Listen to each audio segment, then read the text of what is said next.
Bienvenue à la séance du 18 janvier 2022. Nous allons faire l'ouverture de la séance, adoption de l'ordre du jour.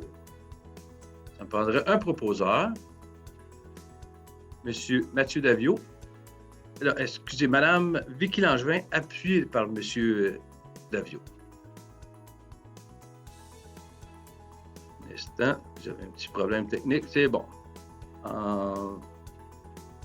3.1, approbation du procès-verbal de la séance ordinaire du Conseil du 14 décembre 2021. Ça me prendrait un proposeur, M. Mathieu Daviau, appuyé par Mme France Gosselin.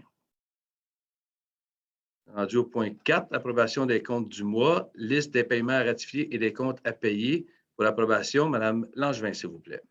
Oui, alors ici, comme à tous les mois, nous avons la liste des paiements à ratifier. Alors, ce mois-ci, les paiements un petit peu plus importants. Nous avons eu du déneigement, des assurances, code-part pour la MRC Marguerite-Diouville, PG Solutions, qui est notre système informatique. Nous avons également eu à faire un paiement pour Enseigne Perfection. Donc, on parle de montants de plus de 50 000 $. Alors, pour les listes, nous avons les chèques et dépôts à ratifier pour un montant de 818 029 $ et 46 sous. Nous avons la liste des comptes à payer et des engagements au montant de 740 721 et 82. Et les salaires pour période 24, 25 et 26 au montant de 515 886 et 19. Alors voilà. C'est là, ça prendrait un proposeur, Mme France Gosselin, appuyée par J'appuie. M. Danny Charbonneau. Parfait. En 5.1, désignation des représentants de la Couronne Sud pour le poste de membre de conseiller d'administration au réseau de transport métropolitain EXO. Madame Tanguay, s'il vous plaît. Donc, merci. Considérant qu'en vertu de la loi sur les réseaux de transport métropolitain, les municipalités de la Couronne Sud procèdent à la nomination de 4 représentants au conseil d'administration du réseau de transport métropolitain, donc soit EXO. Aussi, 2 de ces candidatures proviennent de la MRC de l'Est de la Couronne Sud et les 2 autres proviennent de l'Ouest, ce qui reflète le consensus de la table des préfets et élus de la Couronne Sud visant les postes de membres du conseil d'administration EXO attitrés pour le secteur. Donc, il y a lieu de désigner les personnes suivantes pour les postes de membres du conseil. Donc, M. Pierre Séguin, qui est maire de la ville de l'Île-Perrot, M. Éric Allard, maire de la ville de Gatineau, Mme Alexandra Labbé, mairesse de la ville de Chambly, et M. Mario Lemay, maire de la ville de Sainte-Julie. Excellent. Je prendrais un proposeur. M. Danny Charbonneau. Excusez. M. Danny Charbonneau, appuyé par M. Robert Gagnon. On est rendu au point 7 dans le greffe, 7.1, règlement relatif au code d'éthique et de déontologie des élus de la ville de Saint-Amable, avis de motion et présentation du projet de règlement. Monsieur Gagnon, s'il vous plaît. Oui, ici, je donne l'avis de motion à l'effet que sera présenté pour une adoption à une séance ultérieure le règlement 784-00-2022 relatif au code d'éthique et de déontologie des élus de la ville de Saint-Amable. Je vais vous expliquer en gros là, ce qui en est dans ce règlement-là, ce qui est de nouveau. C'est que conformément à l'article 13 de la loi sur l'éthique et déontologie en matière municipale, toute municipalité doit, avant le 1er mars qui suit l'élection générale, adopter un code d'éthique et de déontologie révisé qui remplace celui en vigueur avec ou sans modification. Dans les modifications qui vont être apportées, qui vont être ajoutées là, dans le nouveau code d'éthique des élus, il y a la notion de civilité, et je vais vous donner un exemple un petit peu plus loin. Il va y avoir des nouvelles règles déontologiques aussi qui vont être incluses. La première, c'est l'interdiction d'avoir une conduite irrespectueuse, parole, écrit ou geste vexatoire, dénigrant ou intimidant, ou toute forme d'incivilité de nature vexatoire.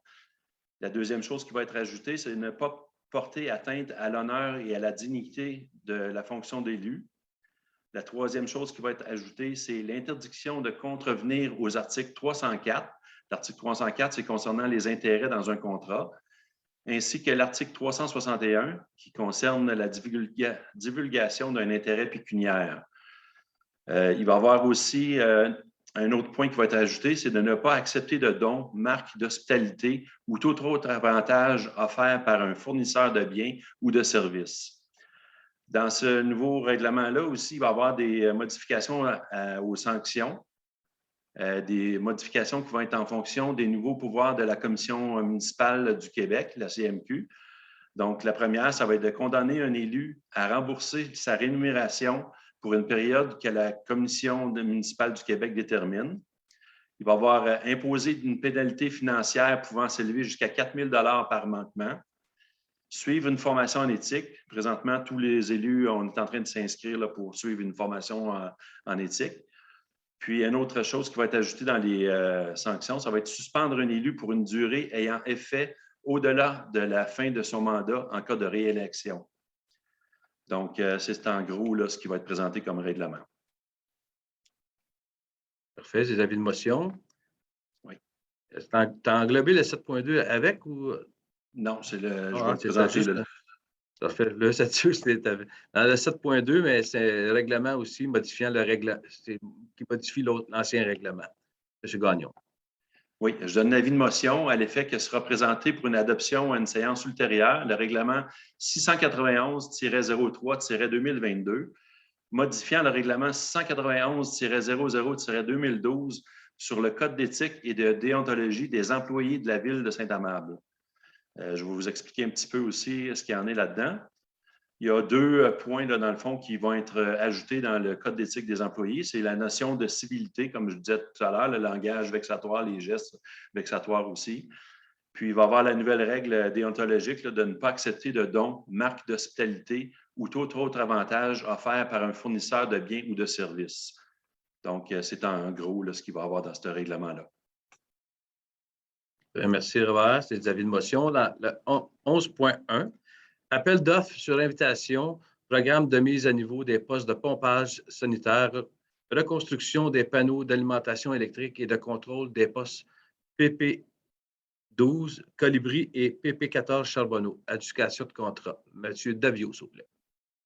Oui, alors ici, deux des panneaux d'alimentation et de contrôle de nos postes de pompage qui sont maintenant devenus désuets, malheureusement. Alors, pour éviter des frais récurrents et assurer leur pérennité, donc, on va y aller avec une mise à niveau. Donc, considérant l'appel d'offres sur invitation RP-21-044-TP, également considérant l'estimation que nous avions établie à l'interne à 22 995 $ toutes taxes incluses, considérant la conformité des soumissions à l'exception de la firme Cholex Groupe Conseil, il est donc proposé d'octroyer le contrat programme de mise à niveau des postes de pompage sanitaire, reconstruction des panneaux d'alimentation électrique et de contrôle des postes PP12 Colibri et PP14 Charbonneau au plus bas soumissionnaire conforme, soit TerraTech QI Inc. pour un montant de 29 893 $ et 50 sous, toutes taxes comprises, et d'imputer cette dépense au poste budgétaire 02-415-50-521. Excellent. Ça parlerait un proposeur. Madame France Gosselin, appuyée par? J'appuie. Monsieur Danny Charbonneau. En 12.1, budget révisé 2021, Office municipal d'habitation de Marguerite-Douville. Monsieur Davio. Donc, considérant que le conseil d'administration de l'Office municipal d'habitation Marguerite-Douville a adopté un budget révisé pour l'exercice financier 2021, considérant que ce budget révisé doit être soumis pour approbation à la Ville de Saint-Amable, il est proposé d'approuver le budget révisé 2021 de l'Office municipal d'habitation Marguerite-Douville tel qu'adopté par son conseil d'administration le 2 décembre 2021. Parfait. Ça me prendra un proposeur. Propose. Monsieur Danny Charbonneau, appuyé par Madame Marie-Ève Tanguay. En 12.2, prévision budgétaire des codes part 2022 de la Régie intermunicipale de l'eau potable à Varennes, Sainte-Julie et Saint-Amable. Approbation et autorisation de paiement. Monsieur Davio. Donc, ici, il est tout simplement proposé d'approuver le budget 2022 de la Régie intermunicipale d'eau potable Varennes-Sainte-Julie-Saint-Amable, tel qu'adopté par son conseil d'administration le 16 décembre 2021, et d'autoriser le service de trésorerie à payer la quote-part de la Ville de Saint-Amable pour l'exercice financier 2022 au montant de 391 100 $, pardon. Et c'est ça, il n'y a pas de taxe inclue.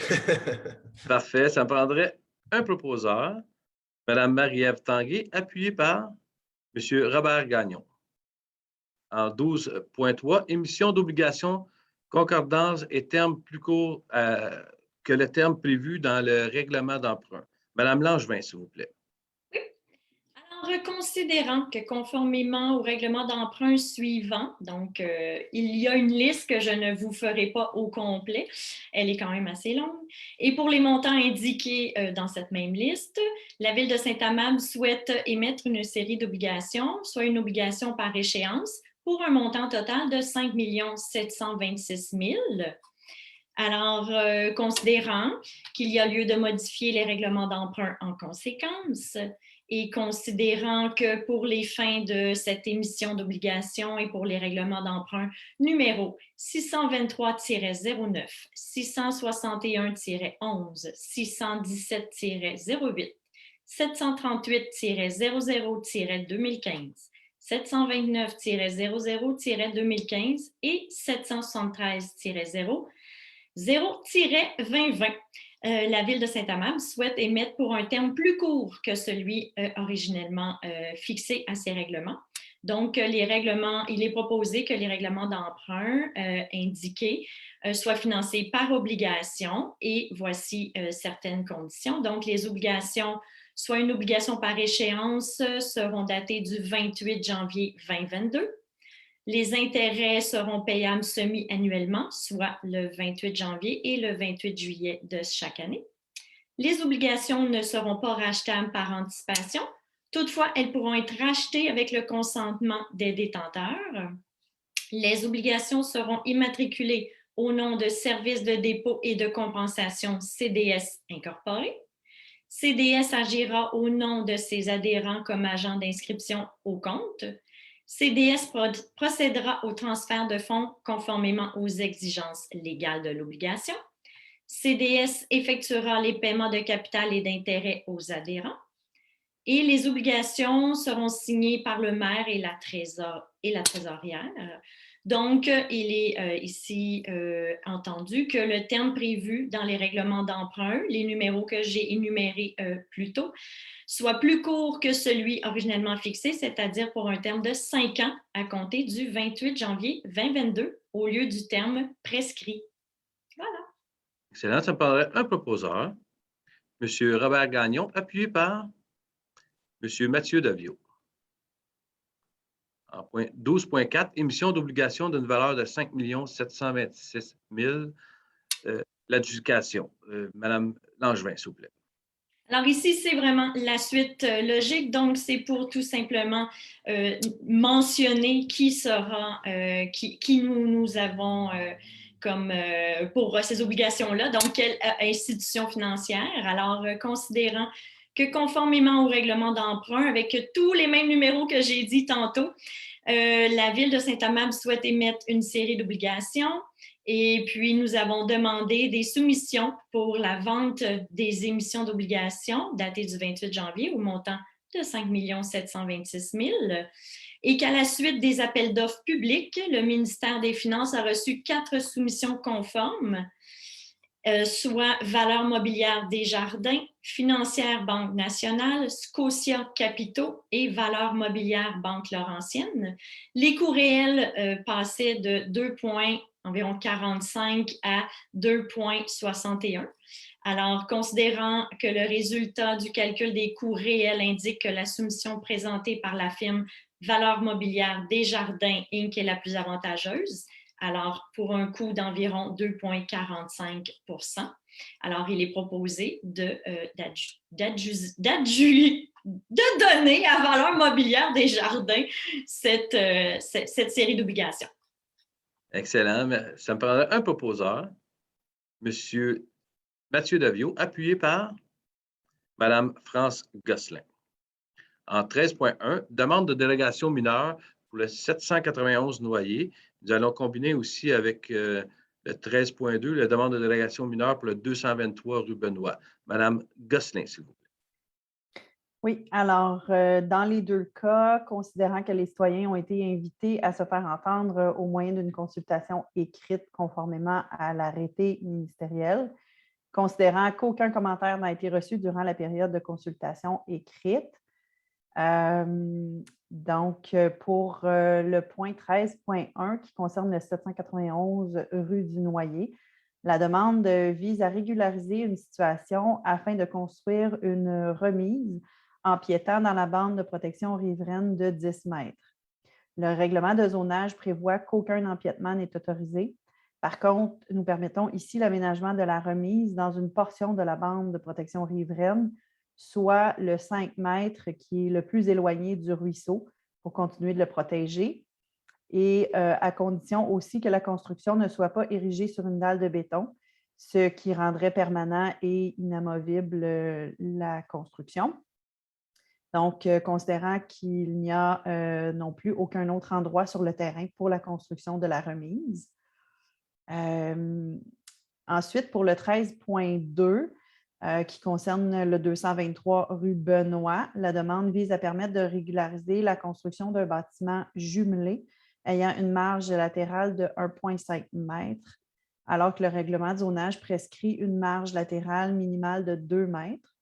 Donc, il y a une distance insuffisante de 0,5 m et la demande vise aussi à modifier les documents de la ville en conséquence. Donc, dans ce cas-ci, c'est là, lorsque, en 1996, cette construction faisait partie d'un projet d'implantation contiguë et le bâtiment a finalement été réellement construit qu'en 2004 et de façon jumelée. Donc, ce qui explique le manque de marge latérale. Là, il aurait dû être contigu et il a été jumelé.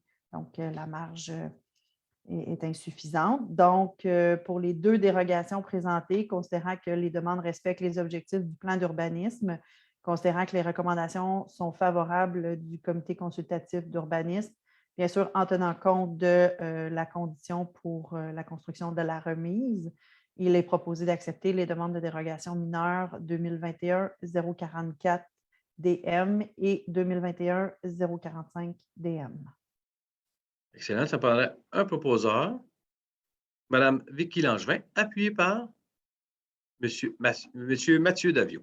En 13.3, modifiant le règlement de zonage afin de modifier une disposition de l'article 173 et de modifier la grille des usages et des normes de la zone P5.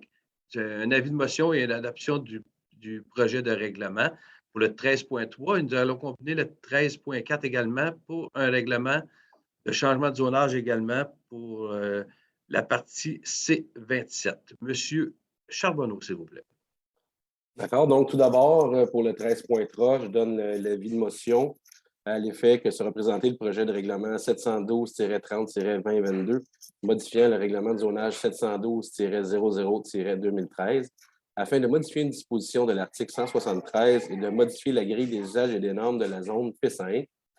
Cet avis de motion-là, cette modification de règlement, en fait, vise à modifier un petit peu les marges permises pour permettre le projet de la Maison des aînés de la Chaumière, juste sur les terrains en face de l'hôtel de ville. Donc, on propose d'adopter le projet de règlement 712-30-2022, modifiant le règlement de zonage 712-00-2013 afin de modifier une disposition de l'article 173 et de modifier la grille des usages et des normes de la zone P5 telle que soumise. Besoin d'un proposeur. Après le proposeur, Mme Gosselin, appuyée par Mme Marie-Ève Tanguay. Pour ce qui est du point 13.4, je donne l'avis de motion à l'effet que se représentait le premier projet de règlement 712-31-2022, modifiant le règlement de zonage 712-00-2013 afin de créer la zone H138 à même une partie de la zone C27 et de créer une grille des usages et normes pour la zone H138. Cet avis de motion pour modification réglementaire, en fait, c'est pour permettre la création d'une nouvelle zone, à même la zone C27, là, qui se trouve à être un peu à l'ouest sur principal de la rue Bourgeois, juste à côté de l'ancien Mécanimax.s. Et puis, c'est pour permettre un projet résidentiel afin d'homogénéiser avec les résidences à plus haute densité qu'on peut retrouver de l'autre côté de la rue, Faubourg au Cardinal, et puis en arrière avec les terrains, les habitations sur la rue Blain. Donc, il est proposé d'adopter le projet de règlement 712-31-2022, modifiant le règlement de zonage 712-00-2013, afin de créer la zone H138 à même une partie de la zone C27 et de créer une grille des usages et normes pour la zone H138 telle que soumise. Excellent. Par un proposeur, Mme France Gosselin, appuyée par Mme Marie-Ève Tanguay. Dans le point 14, on a des dépôts de documents. 14.1, procès verbal de la réunion du comité consultatif d'urbanisme du 15 décembre 2021. En 14.2, nous avons un dépôt du rapport d'approbation du budget 2022 de la Société d'habitation du Québec. C'est un dépôt également. Puis on est rendu au point d'information. Je céderai la parole à M. Gagnon pour les statistiques. Oui, concernant les nombres de permis et certificats émis pour 2021 au complet, nous avons émis 587 permis et certificats pour un total de 73 459 983. Et le nombre de logements créés, c'est 119. Comparativement à 2020, là, on avait une valeur des travaux de 20 millions. Donc, avec le projet du CHSLD, ça nous a aidé beaucoup pour 2021. On a augmenté d'au moins 50 000 $ à cause de ça. 50 millions. 50 millions, oui. C'est ça que j'ai dit. Le plus important, ça va créer 100 emplois également, puis ça garde nos aînés ici sur notre territoire. Fait que c'est une belle réalisation. Merci, Robert. On est rendu au point des questions. On avait une question de Mme Casabon. Je demanderai à Mme Langevin de poser la question à la place de Mme Casabon à cause qu'on est en Zoom. Oui, alors la question va comme ça. Suite à un reportage de découverte du 9 janvier sur Radio-Canada, nous avons réalisé que nous pourrions être beaucoup plus efficaces dans la gestion des poubelles. Cela permettrait à la Ville d'économiser sur ce service et cela s'imbriquerait parfaitement dans l'effort de la Ville que la Ville cherche à faire afin d'aider l'environnement avec ses projets pilotes de cloches à verre, espace jardin, compost, bornes électriques, etc. Afin de contribuer à l'effort collectif de produire moins de déchets pour la planète, la Ville a-t-elle réfléchi à la possibilité d'avoir un système de facturation par pesée des levées des bacs à ordures comme il se fait à Beaconsfield? Une très bonne question, Mme Casabon. J'ai été voir le reportage à découverte pour la Ville que vous avez nommée tantôt. Chaque bac a une puce, puis il faudrait changer tous nos bacs, ce qui coûterait vraiment, ça serait même assez très, très, très dispendieux. Dans les bacs noirs, on n'a pas de puce, on les a seulement dans les bacs bruns. La MRC, c'est la MRC de Marguerite-Douville qui gère nos matières recyclables, matières résiduelles. Les 6 villes, on prône pour la sensibilisation. Le bac bleu, mais ça fait longtemps qu'il existe, il est utilisé presque à 100%. Ça va très bien pour le recyclage. Pour le bac brun, avec la biométhanisation, on l'utilise environ à 70%. Puis c'est la matière qui est la plus pesante dans une poubelle. Mais qu'on atteigne 100%, là, ça fait juste 2 ans et presque la 3e année qu'on est en fonction avec l'usine de biométhanisation qui est à Varennes. Ça va vraiment, vraiment bien. C'est un succès. On est parmi les meilleurs au Québec. D'ici 2 à 3 ans, on va être un exemple pour le Québec avec l'usine de biométhanisation. C'est vraiment... c'est ce qui est le plus pesant, comme je disais tantôt, qui est dans le bac noir, qui s'en va dans le bac brun. Fait qu'on utilise le bac noir maintenant juste aux 3 semaines. On ne veut plus avoir le bac noir, nous. On a comme une autre philosophie et on s'en va vers l'enfouissement zéro. Puis on est quand même sûr qu'on va atteindre nos objectifs dans les prochaines années. Fait que je peux vous assurer que la MRC Marguerite-Douville fait un travail remarquable, puis qu'on va être un exemple au Québec dans les prochaines années avec cette usine-là. C'est une philosophie qu'on a entrepris il y a 5 ans, puis ça fait 3 ans environ que l'usine est en fonction. Puis on est assuré qu'on va faire un success story avec cette usine-là, puis ça va nous emmener vraiment ailleurs, puis on va être capable de gérer nos matières résiduelles de façon remarquable pour le Québec. C'est la MRC, les 6 villes ont pris cette tangente-là. On a pris quand même en note votre chose. J'ai appelé le directeur de la MRC. On a pris note qu'éventuellement, si on vient qu'à changer les bacs, mais on pourrait faire ça, mais ça pourrait se faire dans vraiment plusieurs années. Merci beaucoup quand même pour votre question. Nous sommes rendus à la levée de l'Assemblée. Ça me prendrait un proposeur. Madame Marie-Ève Tanguay, appuyée par M. Robert Gagnon. Merci beaucoup et bonne soirée.